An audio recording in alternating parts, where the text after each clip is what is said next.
এই গানটো কিন্তু শুনাৰ লগে লগে মানে শুনিছো যে কিমান শুনিছো গানটো কিন্তু আমি একো নাজানো কোনে সুৰ তেতিয়াতো কোনে সুৰ দিছে কোনে গাইছে মানে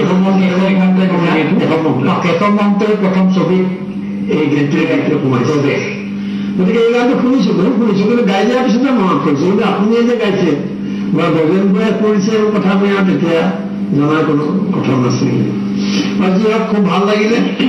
এতিয়া আহো দীপেন বৰুৱাৰ ওচৰলৈ আপুনি ৪৫খনমান অসমীয়া ছবিত গীত গালে হয়নে ৪৫খন আছিলে বিহুৰ আগে আগে এখন নতুন ছবিত গালো ছবিখনৰ নামটো পিপুলিয়া আহি আছে পৰিচালক নিপন ধুলোৱা তেওঁ আগতে কৈছিল দুখনমান ছবি তাৰমানে মোৰ গানটো পিপুলিয়া গান সেইখন এটা গান আছে টাইটেল চং মই বোলো আহি আছে কি চিনেমাৰ নাম কৈছে নহয় এনে কামিং চুন চিনেমাখন যেতিয়া আহিব পোষ্টাৰিং কৰিলে কামিং চুন বা আহি আছে লিখে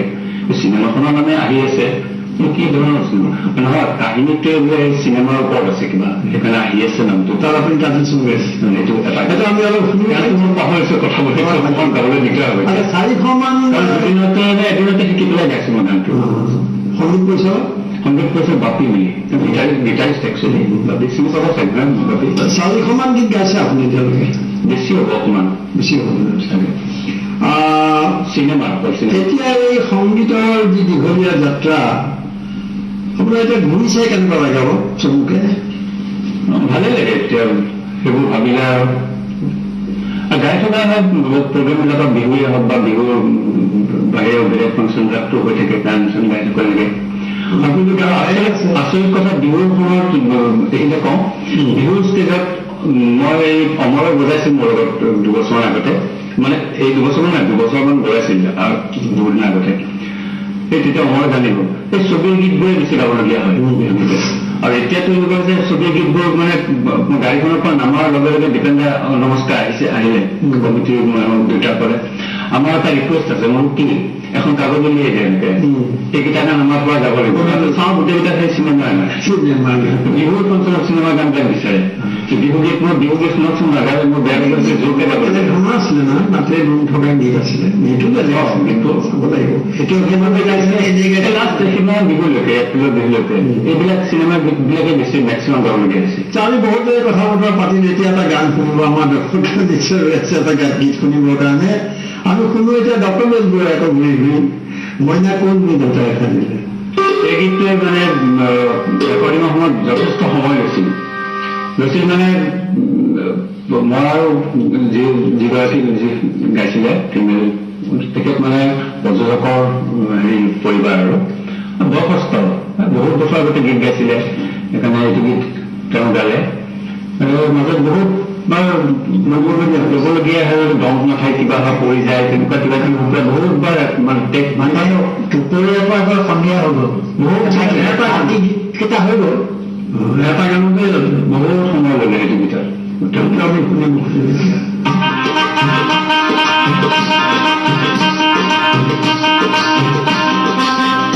মইনা কুন্দি ঢাকাই সাজিলে তোমাৰ পদুম চকুতি চমক নীলা বিজুলিৰে তোমাৰ পাহিতি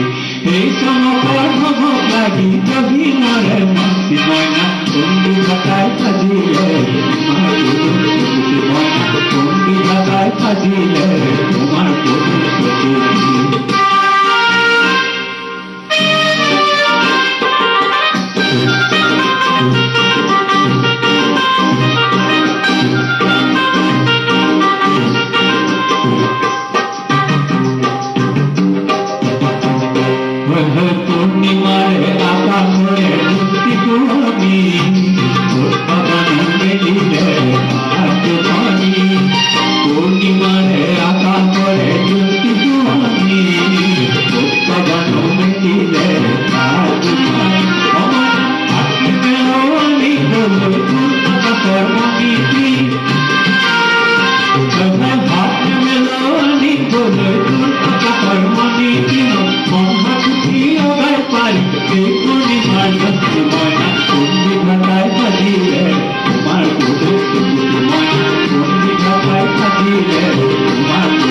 পাবলৈ নাজানো মই চকাটি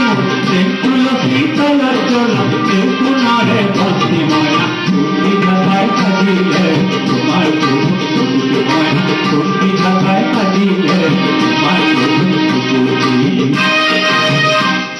তোমাৰ প্ৰভু সুকুতি তোমাৰ প্ৰভু সুকুতি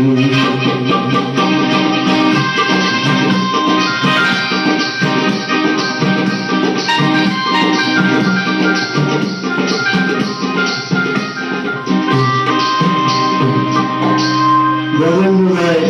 লিখিছিল আপুনি শুনিছিল আৰু এজন কনিষ্ঠ ভাতৃয়ে গাইছিল কিমান ভাল লগা কথা